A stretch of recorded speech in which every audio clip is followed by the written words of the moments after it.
अस्सलाम वरहमतुल्लाहि वबरकातुहू। क्या हाल है साजी, ठीक है? वो सॉरी, प्याजे वाली जो है वो मैं अपलोड करना ही भूल गया भाई।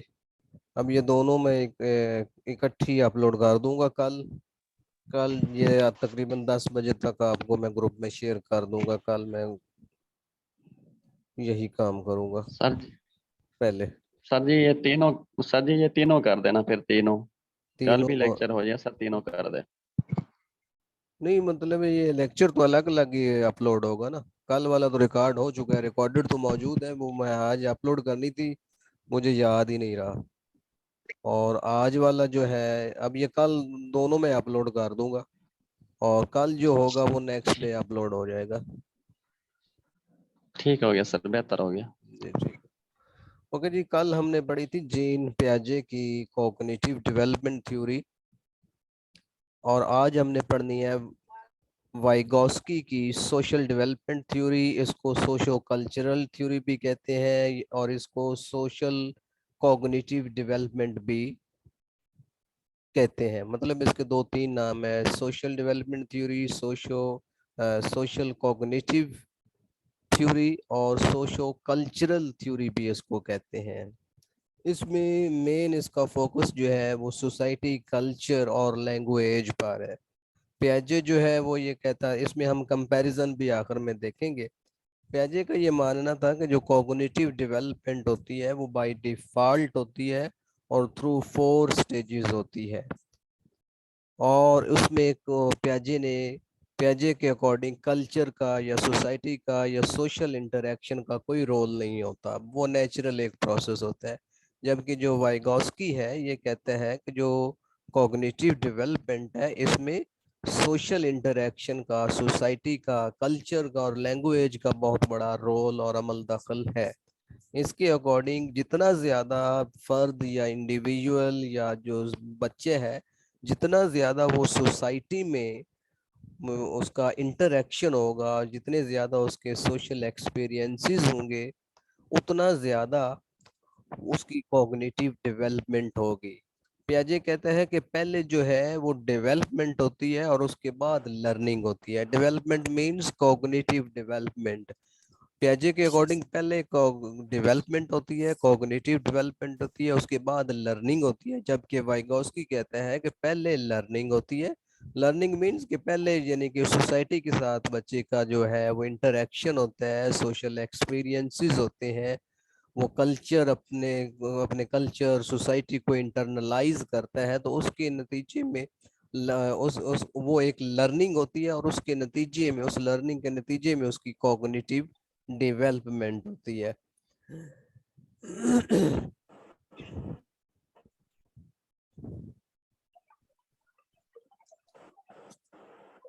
अच्छा जी, अब हम देख लेते हैं जी, वाइगोस्की जो है ये बेसिकली ये एक रशियन जो था साइकोलॉजिस्ट था। दी वर्क इसको लेव वाइगोस्की के has become the foundation of much research and theory in the cognitive development over the past several decades, particularly of what has become known as social development theory. इसको social develop, ये एक Russian psychologist है जी। इसका इसकी theory को social development, socio cultural theory, social cognitive theory भी कहते हैं। Vygotsky theory stress the fundamental role of social interaction. ये चीज आपने याद रखनी है, सोसाइटी, कल्चर और लैंग्वेज, इस पर इसका जोर है जी। इन इसके अकॉर्डिंग इन चीज़ों की बदौलत जो है ये चीज़ें कॉग्निटिव डेवलपमेंट में इनके इसके नज़दीक बहुत अहम रोल प्ले करते हैं। As he believed strongly that community plays a central role in the process of making meaning. Unlike Piaget's notion that children development must necessarily precede their learning, Vygotsky argued learning is necessary and universal aspect of the process of developing culturally organized. इसके according culture to culture एम जो पियाजे है वो कहते हैं कि दुनिया भर के जो बच्चे होते हैं उनमें कॉग्निटिव डेवलपमेंट जो होती है वो एक तरह की होती है, जबकि इसके अकॉर्डिंग ये कल्चर टू कल्चर वेरी करती है। कॉग्निटिव डेवलपमेंट जो है, जो कॉग्निशन के हवाले से जो इंटेलेक्चुअल डेवलपमेंट होती है, वो भी सोसाइटी के अकॉर्डिंग होती है। जैसा मतलब आप कह लें कि जैसी सोसाइटी होगी, जैसा कल्चर होगा, जो नॉर्म्स, जो उसमें कल्चर मौजूद होगा सोसाइटी में, उसके अकॉर्डिंग ही मतलब उसकी कॉग्निटिव डेवलपमेंट होगी। जबकि पियाजे क्या कहते हैं कि वो एक जैसी होती है। In other words, social learning tends to precede come before development. इसके मुताबिक क्या है कि पहले क्या आती है, इसके नज़दीक पहले लर्निंग आती है। और पियाजे क्या कहते हैं कि पहले डेवलपमेंट आती है। पियाजे कहते हैं कि पहले थॉट्स आती हैं, थिंकिंग पहले होती है, उसके बाद लर्निंग होती है। ये कहते हैं नहीं, पहले जो है ये लर्निंग होती है, या पहले लैंग्वेज होती है, और लैंग्वेज सीखता है बच्चा। लैंग्वेज एक टूल होता है, और उसके बाद जो है वो कॉग्निटिव डेवलपमेंट होती है। पहले लर्निंग, पहले लैंग्वेज, उसके बाद डेवलपमेंट मतलब कॉग्निटिव डेवलपमेंट, उसके बाद थिंकिंग एस्पेक्ट, उसके बाद थॉट्स आती हैं। जबकि पियाजे कहता है कि पहले जो है थॉट्स आती हैं, थॉट्स या थिंकिंग जो है वो पहले आती है। जो साथ साथ हम थोड़ा बहुत कंपैरिजन भी करते जा रहे हैं, अगरचे एंड पर भी कंपैरिजन दिया हुआ है। Vygotsky has developed a socio cultural approach to cognitive development. है, बात ये भी कॉग्निटिव डेवलपमेंट की कर रहा है, लेकिन उसमें इसका फोकस किस किस चीज पर है? सोशियो कल्चरल अप्रोच पर, सोसाइटी पर, कल्चर पर। सोसाइटी में जो सोशल इंटरेक्शन है अफराद का, और वो इंटरेक्शन किसके साथ? मोर नॉलेजेबल अदर्स के साथ। ये आगे कुछ टर्म्स हैं, हम पढ़ेंगे तो उसमें हम देखेंगे। He developed his theories at around the same time as Jean पियाजे। उसी मतलब अरसे में ही उसने डेवलप की थी। Was starting to develop his idea. जिस वक्त ये पियाजे अपनी थ्योरी डेवलप कर रहा था, या उसने अपनी थ्योरी दी 1920 और 30 के दौरान, उसी अरसे में उसने अपनी थ्योरी बनाई। लेकिन ये जो वाइगोस्की था, ये 38 ईयर की एज में इसकी डेथ हो गई थी, और इसका काम जो था इनकम्प्लीट रह गया था। लेकिन फिर भी इसकी जो इनकम्प्लीट जो राइटिंग है या लिटरेचर है, उसमें से कुछ ना कुछ जो है बहुत काम की चीज़ें हमारे लिए जो थ्योरी में आज के जो स्टूडेंट्स हैं या एजुकेशनल साइकोलॉजी के लिए निकल कर आई हैं। No single principal such as पियाजे equilibration can account for development. पियाजे ने तो मतलब वाजे वाजे उसकी जो स्टेजेस बता दी हैं, सिंगल आउट कर दी हैं कि कॉग्निटिव डेवलपमेंट कैसे कैसे होती है। इसके अकॉर्डिंग ऐसा नहीं है। Individual development can not be understood without the reference to the social and the cultural context within which it is embedded. Higher mental process in the individual have their origin in social process. अच्छा जी, अब social influences जो है, वही सारा focus इसका जो है वो सोशल इन्फ्लुएंसेस पर है, कि कॉग्निटिव डेवलपमेंट पर जो समाजी असरात होते हैं, वाइगोस्की का फोकस इस चीज पर है। Like Piaget, Vygotsky believes that young children are curious and actively involved in their own learning and the discovery and the development of new understandings. कहमा ये Piaget कहते हैं। However, Vygotsky placed more emphasis on social contribution to the process of development. तो इसमें Vygotsky किसका role जिक्र कर रहा है जी? सोशल प्रोसेस का। Where as पियाजे emphasise self initiated discovery. पियाजे क्या कहता है कि हर बच्चा जो है वो खुद ही लर्न कर रहा होता है, वो खुद ही उसकी कॉग्निटिव डेवलपमेंट हो रही होती है बाय डिफॉल्ट, बाय नेचर जो है उसकी। वो इसीलिए वो बच्चों को वो लिटिल साइंटिस्ट कहता है कि वो खुद इंडिविजुअली ही उसकी जो कॉग्निटिव डेवलपमेंट हो रही होती है।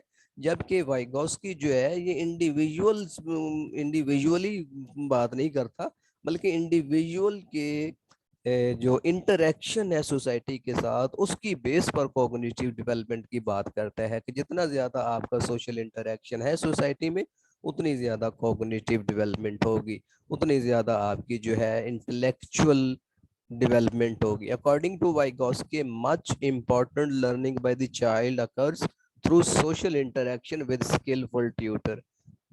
स्किलफुल ट्यूटर मीन्स कि जो आपसे ज्यादा नॉलेज रखते हैं, जिसको इसने MKO या मोर नॉलेजेबल अदर्स कहा है। जितना ज्यादा आपकी इंटरेक्शन मोर नॉलेजेबल अदर्स के साथ होगा, उतना ज्यादा उसकी आपकी लर्निंग के। पियाजे क्या कहता है कि much important learning by the child occurs कि सबसे ज्यादा जो लर्निंग अकर होती है वो सोसाइटी में जितना ज्यादा बच्चे का स्किलफुल ट्यूटर के साथ इंटरेक्शन होगा उतना ज्यादा उसकी कॉग्निटिव डेवलपमेंट होगी। द ट्यूटर में बी मॉडल बिहेवियर एंड और provide verbal instruction for the child. ये जो ट्यूटर है ये कोई भी चीज, कोई इलेक्ट्रॉनिक गैजेट भी हो सकता है, मोबाइल भी हो सकता है, कंप्यूटर भी हो सकता है, आपसे कोई छोटा बंदा भी हो सकता है एज में, आपसे कोई एज में बड़ा भी हो सकता है, जिसको इसने MKO कहा है, मोर नॉलेजेबल अदर्स। जितना ज्यादा मोर नॉलेजेबल अदर्स के साथ आपका इंटरेक्शन होगा, और मोर नॉलेजेबल अदर्स कौन है, वो सोसाइटी में ही है ना। मतलब ये इसका फोकस कोलैबोरेटिव इंटरैक्टिव प्रोसेस पर है, डिस्कशंस पर है, under the guidance and supervision of more knowledgeable others या ट्यूटर्स की बात कर रहे हैं। तो जितना ज्यादा इनके साथ इंटरेक्शन होगा उतनी ज्यादा कॉग्निटिव डेवलपमेंट होगी। ये उस एक एग्जांपल है, I think Schaffer gives the example of a young girl who is given her first jigsaw. ये एक पजल, यानी कि उसने अपने शेफर जो है वो अपने यंग बच्ची को उसने एक पजल दिया है। Alone she performs poorly. अकेले अगर उसको कहा जाए कि उस पजल को सॉल्व करे तो वो उसको सॉल्व करने में बहुत पुअर है, in attempting to solve the puzzle. The father then sits with her. बाप उसके साथ फिर बैठ जाते हैं एंड डिस्क्राइब्स और डेमोन्स्ट्रेट सम बेसिक स्ट्रेटजीज। मतलब ये कि उसको कुछ फिर क्लूज देते हैं, कुछ हिंट्स देते हैं कि इसको ऐसे करना है, इसको ऐसे तरतीब लगाना है, such as finding all the corner edge pieces and provides a couple of pieces for the child to put together herself and offers encouragement when she does so. All the child becomes more competent. The father allows the child to work independently. अब क्या है कि जब father जो है वो अपने बच्चों के साथ जब बैठ जाता है, उनको क्लूज देते हैं, हिंट्स देते हैं, कुछ बेसिक्स चीजें समझा देते हैं, तो अब वो क्या है, वो तमाम बच्चे जो है वो कम्पिटेंट हो जाते हैं। तो जब वो कम्पिटेंट हो जाते हैं मतलब ये कि वो अंडर द गाइडेंस, जब उनको कुछ क्लूज हिंट्स मिल जाते हैं, और क्लूज हिंट्स कौन दे रहा है, उनका फादर। और फादर उनके लिए क्या है, स्किलफुल ट्यूटर है, मोर नॉलेजेबल अदर है। तो मोर नॉलेजेबल अदर जो है उनको वो हिंट्स दिए, उसको क्लूज दिए, तो अब वो जो है अपने काम में वो एक्सपर्ट हो गए। जबकि उन उसके बगैर, उनकी हेल्प के बगैर जो थे वो उस पजल को, उस एक प्रॉब्लम को सॉल्व करने में उनको बहुत मुश्किल पेश आ रही थी। अकॉर्डिंग टू वाइगॉस्की, अब यहाँ पर क्या बात हुई सामने आई, सोशल इंटरेक्शन जो है, जो मोर नॉलेजेबल या स्किलफुल ट्यूटर के साथ आपका इंटरेक्शन है, उसकी बुनियाद पर आपकी जो कॉग्निटिव डेवलपमेंट है ज्यादा होती है। यही इसी चीज पर फोकस कर रहा है वाइगॉस्की कि कॉग्निटिव डेवलपमेंट में सोसाइटी या कल्चर या मोर नॉलेजेबल अदर्स के साथ आपका इंटरेक्शन जो है वो एक बुनियादी रोल प्ले करता है। According to Vygotsky, this type of social interaction involves cooperative or collaborative dialogue, promote cognitive development. In order to gain an understanding of Vygotsky theories on cognitive development, one must understand two of the main principles of Vygotsky theory: the more knowledgeable others and the zone of proximal development, और एक तीसरी है scaffolding। तीन चार ये basic के terms हैं, इनको आपने याद रखने हैं जो वाइगोस्की की थ्योरी में यूज हुई है। ये पहली है जी, इसको MKO कहते हैं, more knowledgeable other. MKO, more knowledgeable other. प्याजे कहते हैं, ये पीछे सारा कुछ अभी हम पढ़ कर आए हैं कि प्याजे कहते हैं कि पहले तो ये समझ लें कि MKO है कौन। मोर नॉलेजेबल अदर यानी कि वो लोग जो हमसे ज्यादा नॉलेजेबल हैं, जिनके पास हमसे ज्यादा इंफॉर्मेशन, नॉलेज, स्किल है, इस इनको इसने MKO कहा है, मोर नॉलेजेबल अदर्स। तो वाइगोस्की के अकॉर्डिंग जो मोर नॉलेजेबल अदर है, वो जरूरी नहीं है कि वो आपसे उम्र में बड़े हों, आपके उस्ताद हों, वो आपके स्टूडेंट्स भी हो सकते हैं, आपके बच्चे भी हो सकते हैं, आपके छोटे बहन भाई भी हो सकते हैं, कोई कंप्यूटर भी हो सकता है, इलेक्ट्रॉनिक गैजेट भी हो सकता है, मोबाइल भी हो सकता है, जिसकी मदद से आप जो है कोई भी प्रॉब्लम सॉल्व करने की कोशिश कर रहे हैं। मिसाल के तौर पर आजकल के जो बच्चे हैं वो अपने वालिदैन से ज़्यादा इलेक्ट्रॉनिक जो गैजेट्स हैं उनको चलाने में वो ज़्यादा स्किलफुल है। मसलन मोबाइल फ़ोन, टैब्स, इस तरह की चीज़ों को चलाने में आपने देखा होगा कि कुछ बुजुर्ग लोग या वालिदैन अपने बच्चों को कह रहे होते हैं यार ये ऐप ऑन करके दो, ये कॉल कॉल मिला कर दो, तो उनके लिए वो क्या है, वो मोर नॉलेजेबल अदर है। आपके लिए इस वक्त मैं मोर नॉलेजेबल अदर हो सकता हूँ, लेकिन हो सकता है कोई चीज आप मेरे नॉलेज में इजाफा करें तो आप मेरे लिए मोर नॉलेजेबल अदर हो सकते हैं। तो इसकी ये टर्म उसने यूज की है, MKO। The more knowledgeable other is somewhat self-explanatory. It refers to someone who has a better understanding or a higher ability level than the learner with respect to a particular task. तो ये Vygotsky कहते हैं कि जितना ज्यादा interaction होगा आपका मोर knowledgeable others के साथ, उतनी ज्यादा ही आपकी कॉग्निटिव डेवलपमेंट होगी। ये कुछ एग्जांपल है जी। For example, who is more likely to know more about the newest teenage music groups, how to win at the most recent PlayStation game, or how to correctly perform the newest dance craze, a child or their parents। तो ये सारी examples क्या है जी, मोर knowledgeable other की है। अभी हम अगली टर्म्स देखेंगे। ये एक, उसके बाद एक टर्म आती है स्कैफ फोल्डिंग। स्कैफ आगे देख लेते हैं कौन सी है, अभी वही चल रही है जी, मोर नॉलेजेबल अदर ही चल रही है। In fact the more knowledgeable, MKO, ये याद रखना है आपका, ये क्वेश्चन आ सकता है कि MKO से क्या मुराद है, MKO की इस्तेलाह किसने इस्तेमाल की। तो ये सारी चीजें मैंने आपको बता दी हैं, ये इसको आपने एक दफा रीड आउट कर लेना है जी। आई होप इसमें कोई कोई आपको अंडरस्टैंडिंग में परेशानी नहीं होगी कि मोर नॉलेजेबल कौन होते हैं, मोर नॉलेजेबल अदर से क्या मुराद है जी। अच्छा, उसके बाद एक ये बहुत ही फेमस जो टर्म या आप कह लें कि इस्तेलाह यूज की है इसने, एक टेक्निक कह लें वाइगोस्की ने जो यूज किया है, वो है ZPD, ZPD या ZPD, जिसको जोन ऑफ प्रॉक्सिमल डेवलपमेंट कहते हैं। जोन मतलब एरिया, प्रॉक्सिमल का मतलब होता है नियर टू, अप्रोक्सीमेटली, तकरीबन, यानी कि एरिया के आसपास, किस एरिया के पास, डेवलपमेंट के एरिया के आसपास। तो ये एक्चुअली क्या होता है कि जोन ऑफ प्रॉक्सिमल डेवलपमेंट आपको डिफाइन करती है कि what a child can do independently and what he can do with the help of someone. यानी कि जोन ऑफ प्रॉक्सिमल डेवलपमेंट आपको ये बताता है कि बच्चा जो है कौन सा काम खुद अपनी मर्ज खुद आज़ादी के साथ बगैर किसी हेल्प के कर सकता है, और कौन सा काम वो with the help of some others कर सकता है। यानी कि MKO की हेल्प के साथ कौन सा काम करता है और कौन सा काम वो इंडिपेंडेंटली करता है, और दरमियान वाला एरिया जो है वो ZPD कहलाता है।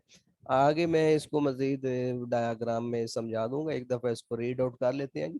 The concept of more knowledgeable other is integrally related to the second important principles of Vygotsky work, the zone of proximal development. This is an important, यानी कि पीछे अभी जो हमने पढ़ा है ना, द मोर नॉलेजेबल अदर, ये मोर नॉलेजेबल अदर जो है वो रिलेट करता है जोन ऑफ प्रॉक्सिमल डेवलपमेंट में। अभी मैंने आपको बताया कि ये बताता है कि कौन सा काम स्टूडेंट्स या इंडिविजुअल या बच्चे जो हैं वो with the help of others, with the help of others means कि with the help of more knowledgeable others, कौन सा काम वो MKOs की हेल्प के साथ कर सकते हैं और कौन सा काम वो इंडिपेंडेंटली कर सकते हैं। और जो दरमियान में ये एरिया है, कौन सा काम वो कर रहे हैं जनाब इंडिपेंडेंटली, और कौन सा काम वो कर रहे हैं with the help of someone या with the help of more knowledgeable others, जो दरमियान वाला एरिया है वो MKO है, और सॉरी वो ZPD है, जोन ऑफ प्रॉक्सिमल डेवलपमेंट है। This is an important concept that relates to the difference between what a child can achieve independently, ये देखिए वही बात लिखी हुई आगे, what a child can achieve independently and what a child can achieve with guidance and encouragement from the skilled partner। अब ये देख, स्केल्ड पार्टनर, स्केल्ड ट्यूटर या MKO, ये एक ही बात है कि यानी कि मोर, ये ZPD आपको ये बताती है कि बच्चे जो हैं, ये स्टूडेंट्स या जो इंडिविजुअल्स हैं, कौन सा काम वो इंडिपेंडेंटली बगैर किसी हेल्प के कर सकते हैं और कौन सा काम वो with the help of skilled tutor या मोर नॉलेजेबल अदर्स जो है, ये स्किल्ड पार्टनर्स कर सकते हैं। मिसाल के तौर पर एक होता है, उसको कहते हैं जी एक्चुअल डेवलपमेंट, और एक होता है जी पोटेंशियल डेवलपमेंट। अब एक्चुअल डेवलपमेंट क्या है कि मिसाल के तौर पर मैंने आपको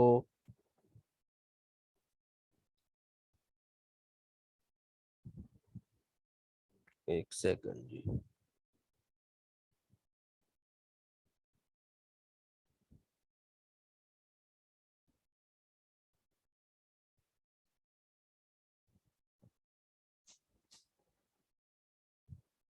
जी गुजारा कीजिए। ए सी मुराद एक्चुअल डेवलपमेंट और दूसरा पोटेंशियल डेवलपमेंट। अब ये इसके दरमियान वाला ये जो एरिया है ना जी, ये जीपीडी है, potential zone of proximal development है। हम इसको मैं इसको दोबारा लिखता हूँ जी।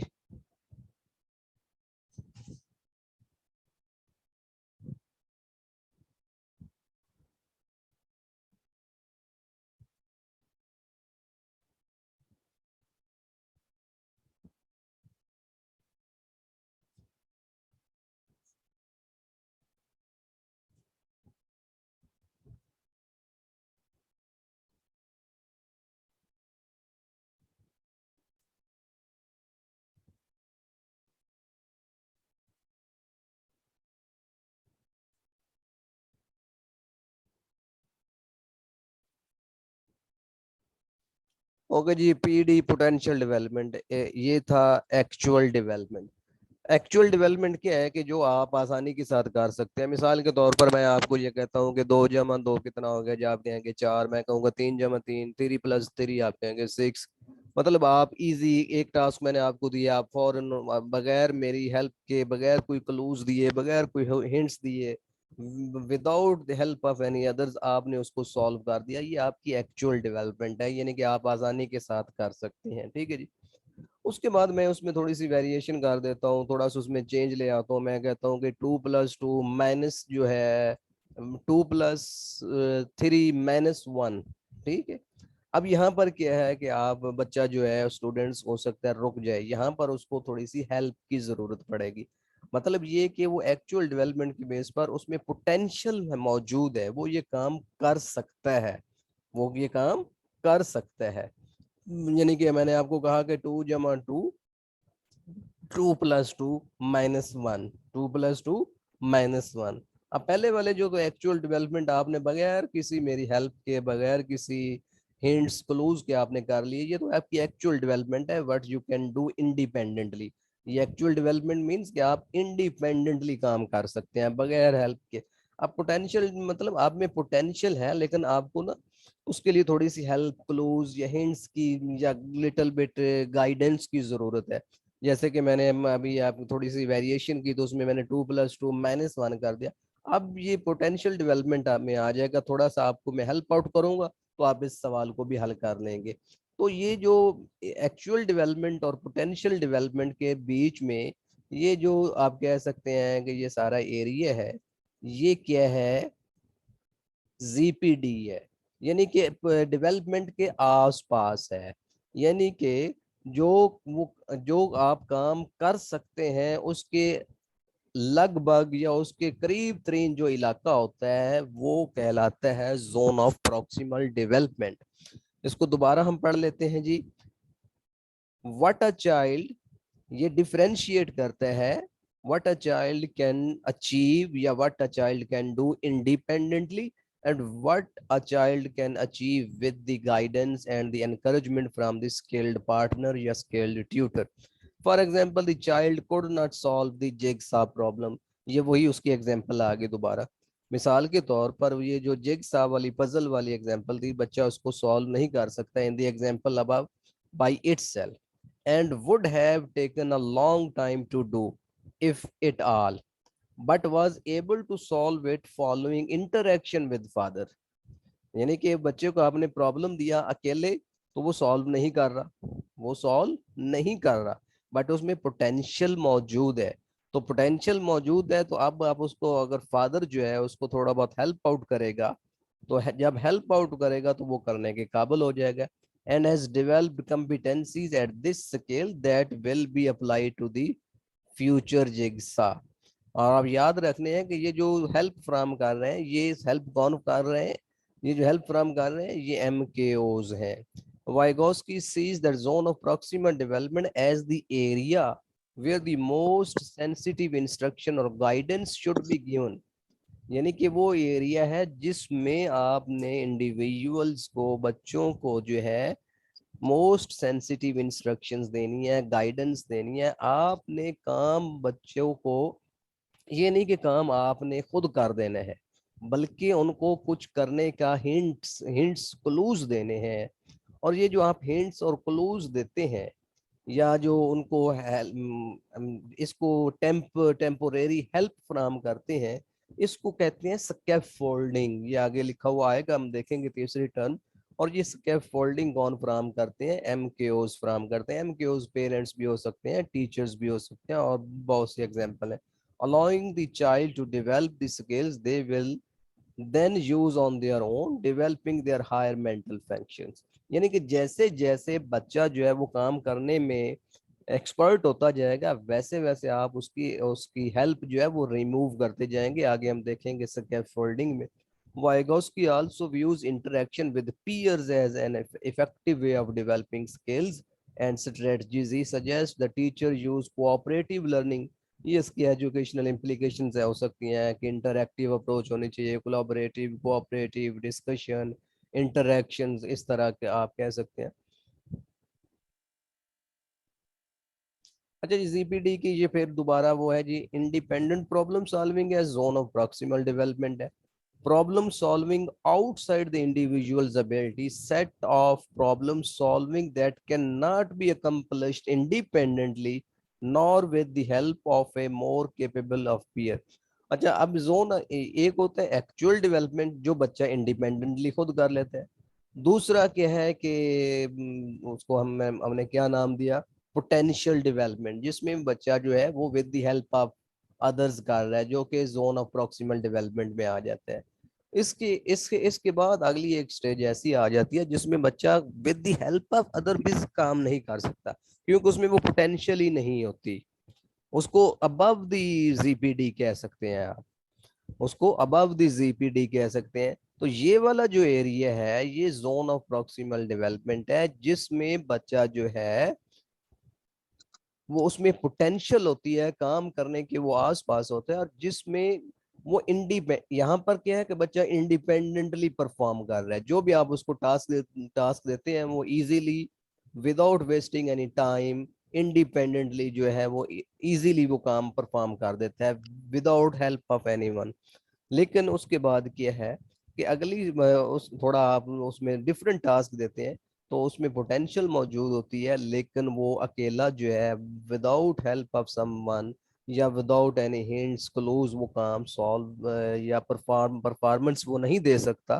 तो इस एरिया में जहां पर आप उसको वो हेल्प फ्राहम कर रहे होते हैं, जहां पर आप उसको क्लोज हिंट्स या गाइडेंस फ्राहम कर रहे होते हैं, बेसिक चीजें, बेसिक गाइडेंस फ्राहम कर रहे होते हैं, ये वाला एरिया जो होता है ये जोन ऑफ प्रॉक्सिमल डेवलपमेंट कहलाता है। सिंपली इसको डिफाइन ऐसे किया जा सकता है कि ZPD differentiate what a child can do independently and what he can do with the help of someone others, या MKO, या more knowledgeable other, या more skilled tutors।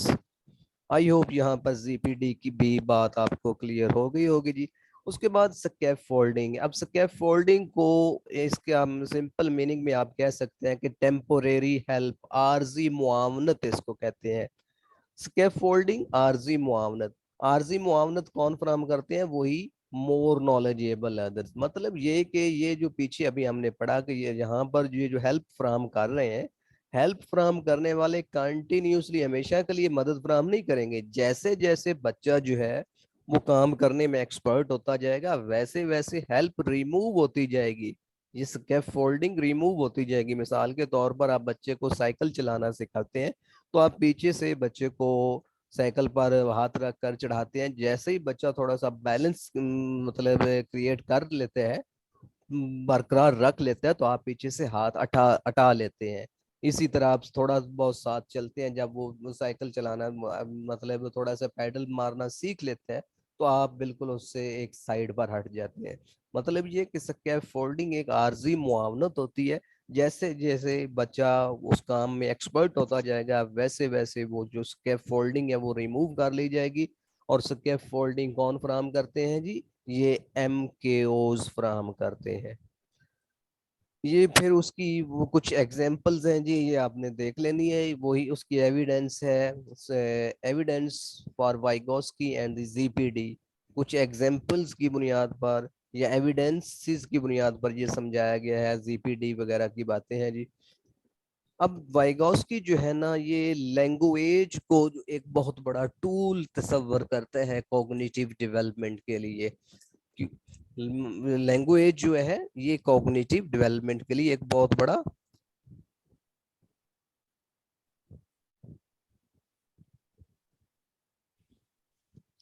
जी ZPD में जो है आल हेल्प चाहिए, लेकिन हेल्प परमानेंट नहीं होती। जो ही बच्चा थोड़ा बहुत एक्सपर्ट हो जाएगा, और हेल्प और फराहम करने का मतलब ये नहीं कि आपने सारा काम ही खुद करना है, बल्कि बच्चे को इस काबिल बनाना है कि वो अपना काम अपनी परफॉर्मेंस दे। और जैसे जैसे वो एक्सपर्ट होता जाएगा, वैसे वैसे आप हेल्प कम करते जाएंगे और बिल आखिर हेल्प रिमूव कर देंगे और बच्चा इंडिपेंडेंट लेवल पर आ जाएगा। अच्छा जी, वाइगोस्की जो है पियाजे कहता है कि जो पहले थिंकिंग प्रोसेस होता है और उसके बाद लैंग्वेज आती है। जबकि वाइगोस्की कहता है कि कॉग्निटिव डेवलपमेंट के लिए लैंग्वेज जो है एक बहुत बड़ा टूल है। ये अब ये सोशल इंटरेक्शन होना है, सोशल डायलॉग होना है, मोर नॉलेजेबल अदर्स के साथ डिस्कशन होनी है, तो उसके लिए लैंग्वेज की एक बहुत बड़ी जरूरत है। लैंग्वेज एक टूल है। इस वक्त मैं आपको पढ़ा रहा हूँ या समझा रहा हूँ, तो उर्दू को मैं बतौर लैंग्वेज, मतलब एक लैंग्वेज के जरिए मैं आपके साथ कम्युनिकेट कर रहा हूँ। तो इस लैंग्वेज की बदौलत ही आप लोग समझ रहे हैं। इसी तरह अगर हम ये कहें कि वाइगोस्की खुद आ जाए, आपको वो सारा लेक्चर पढ़ा कर चला जाए, तो वो तो रशियन होगा, तो हम सबको रशियन आती ही नहीं, तो हम खुद भी उसके डायरेक्ट लेक्चर को भी नहीं समझ पाएंगे। तो लिहाजा वाइगोस्की कहता है कि कॉग्निटिव डेवलपमेंट में लैंग्वेज जो है वो एक बहुत बड़ा रोल प्ले करती है, बहुत बड़ा एक टूल है। Vygotsky believed that language develops from the social interaction। जबकि पियाजे कहते हैं कि लैंग्वेज डेवलप करती है, पहले थिंकिंग होती है, थिंकिंग की बाद में उसमें वोकेबलरी आती है, और फिर उसका कैथारसिस या अल्फाज हमारे जहन में आते हैं। ये कहते हैं नहीं, पहले सोशल जो हमारा इंटरेक्शन होता है उसकी बदौलत जो है लैंग्वेज डेवलप होती है फॉर कम्युनिकेशन पर्पस।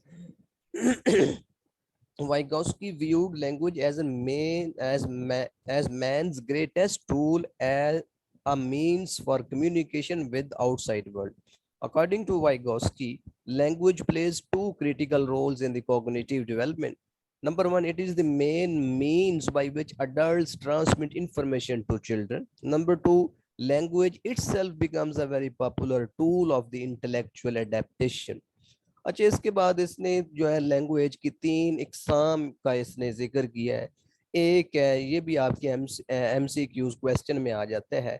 एक इसने लैंग्वेज का जिक्र किया है, एक को ये कहता है जी सोशल स्पीच, दूसरे को ये प्राइवेट स्पीच कहते हैं, और तीसरी को ये इनर स्पीच कहता है। अब सोशल स्पीच जो है ये इसका दौरानिया होता है जी from the age of 2। Social speech means कि यानी कि वो स्पीच जो आप कम्युनिकेशन के लिए यूज करते हैं, which is external communication use to talk to others. For example इस वक्त जो मैं जो स्पीच यूज कर रहा हूँ ये सोशल स्पीच है। ये वो कहता है, पियाजे कहता है, सॉरी ये वाइगोस्की कहता है कि ये बच्चा जो है 2 साल की उम्र से ये बच्चा जो दूसरों के साथ कम्युनिकेट करने के लिए जो लैंग्वेज यूज करता है उसको वो सोशल स्पीच कहते हैं। प्राइवेट स्पीच का मतलब ये है कि अपने आप से बात करना, खुद कलामी करना, अपने आप में बातें करना। ये स्टार्ट होती है बच्चे में जी 3 इयर्स की एज से। आपने देखा होगा कि बच्चे बाज को ड्राइंग बनाते हुए, काम करते हुए, लिखते हुए, रीडिंग करते हुए खुद ही खुद ही जो है वो अपने आप से बातें कर रहे होते हैं। तो फिर ये वाइगोस्की कहते हैं कि जो बच्चे जितना ज्यादा प्राइवेट स्पीच करते हैं, उतना ज्यादा उनकी जो है कॉग्निटिव डेवलपमेंट होती है, उतनी ज्यादा उनकी कहते हैं कि वो सोशली जो चीजें मौजूद होती हैं उतनी ज्यादा वो इंटरनलाइज होती हैं। तो प्राइवेट स्पीच को वो एक बहुत बड़ा जरिया या एक टूल समझते हैं कॉग्निटिव डेवलपमेंट के लिए। जो बच्चे ज्यादा करेंगे प्राइवेट स्पीच, उनकी कॉग्निटिव डेवलपमेंट अच्छी होगी, which is directed to the self and the serves as an intellectual function. And finally, private speech goes underground. Diminishing is in audibility as it takes on a self-regulatory function. अब और बाद में क्या होती है, जैसे जैसे बच्चे बड़े हो जाते हैं, उनकी एज बड़ी होती है, typical from the age of 7 year से ऑनवर्ड जो है, ये जो प्राइवेट स्पीच होती है ये इंटरनलाइज हो जाती है। यानी कि इस 7 साल या इससे बड़ी उम्र के जो बच्चे होते हैं उनको आप देखेंगे कि वो खामोशी से बैठे हुए अपना काम कर रहे होंगे, लेकिन इसका मतलब ये नहीं कि उनके माइंड में वो कुछ नहीं चल रहा होगा। मतलब ये कि ये वाली चीजें जो होती हैं वो इंटरनलाइज हो चुकी होती हैं। वो मतलब जो जहरी तौर पर वो अपने आप से हम कलामी या खुद कलामी कर रहे होते हैं वो खत्म हो जाती है, और वो चीजें क्या है, वो ट्रांसफॉर्मेशन इनटू साइलेंट हो जाती है, वो इनर स्पीच में आ जाता है। तो ये 3 स्पीचेस का उसने जिक्र किया है, सोशल स्पीच, प्राइवेट स्पीच और तीसरी क्या है जी, इनर स्पीच। अब इसका जी डिफरेंस है जी, ये डिफरेंस अभी जी लेस देन 3 मिनट्स हैं, चलो जी 2 मिनट्स में हम इसको कंप्लीट करने की कोशिश करते हैं। डिफरेंसेस भी, डिफरेंसेस क्या जी, Vygotsky places more emphasis on culture. Vygotsky किस में कॉग्निटिव डेवलपमेंट में कल्चर पर फोकस करता है जी। The contradicts Piaget's view of cognitive stages. पियाजे जो है वो स्टेजेस का जिक्र करते हैं, और Vygotsky does not refer to stage, Vygotsky किसी स्टेज का जिक्र नहीं करता। ये मतलब आप कह लें कि ये इसने वाइगोस्की जो पियाजे है वो तो बिल्कुल उसने स्टेजेस बता दिए हैं, टाइम पीरियड बता दिया है कि किस लेवल में कितना कैसे कॉग्निटिव डेवलपमेंट होगा, जबकि जो वाइगोस्की है वो स्टेजेस की बात नहीं करता, वो आसपास नियरली की बात करता है, तकरीबन की बात करते हैं, वो कोई मतलब फिक्स्ड चीज़ों की बात नहीं करता। Vygotsky assume cognitive development varies across culture। Vygotsky के मुताबिक जो है cognitive development culture to culture vary करता है, जबकि पियाजे के मुताबिक ये यूनिवर्सल है, एक जैसा है। वाइगोस्की कहते हैं कि उसका मोर फोकस जो है वो सोशल प्रोसेस पर है, कॉग्निटिव ये वही बात आ गई जी। वाइगोस्की के मुताबिक कॉग्निटिव डेवलपमेंट जो है वो सोशल इंटरेक्शन से निकलती है, from the guided learning with the zone of proximal development as children and their partners co-construct knowledge. In contrast, Piaget क्या कहता है जी, maintains that cognitive development stems largely from independent exploration। Piaget क्या कहता है कि वो independent self exploration होती है, जबकि वाइगोस्की कहता है कि वो social interaction की मदद से होती है। वाइगोस्की कहता है कि environment in which the children grow up will influence how the child think and what the think about, यानी कि बच्चे का जो माहौल है वो डिसाइड करेगा कि बच्चा क्या से सोचता है और कैसे सोचता है। जबकि पियाजे के नजदीक जो मर्जी माहौल हो सब में वो एक जैसी ही कॉग्निटिव डेवलपमेंट होगी। लेस देन 1 मिनट है जी, ये कंक्लूड हो गया। तो जो कुछ पॉइंट्स अभी इसमें रह जाएंगे वो आपने देख लेने, अभी आगे लिखे हुए हैं वो आपने पढ़ लेने हैं खुद। तो इसके साथ हमारा आज का लेक्चर जो है वो कंप्लीट होता है, इसकी रिकॉर्डिंग जो है वो कल दोनों लेक्चर्स की आपको मिल जाएगी। Okay, according to Vygotsky, adults are an important source of cognitive development. Cognitive development results from an internalization of language. तो language का इसमें जिक्र है। Piaget believed that language is a result of cognitive development. जबकि Vygotsky कहता है language तो एक tool है। The key difference between Piaget and Vygotsky is that Piaget believed that self-discovery is crucial, जबकि Vygotsky कहता है